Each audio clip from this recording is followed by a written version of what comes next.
ছেলেরে প্রশ্ন করে, তোর কাছে তোর বউ বড় না আমি বড়? আছে না নাই? এটা একটা প্রশ্ন হইল। তোর বউ বড় না আমি বড়? দুইজনেই বড়। তা এক ছেলে সুন্দর উত্তর দিছে, আমার কাছে ভালো লাগছে উত্তরটা শুনে।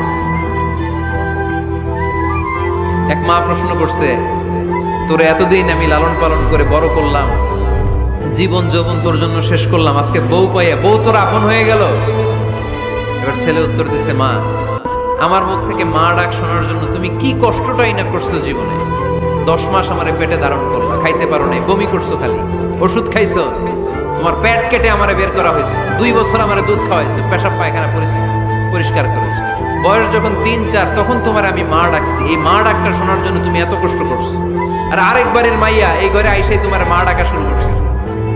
যেই মেয়েটা তোমারে মা ডাকে সে আমার আপন হবে না কেন মা?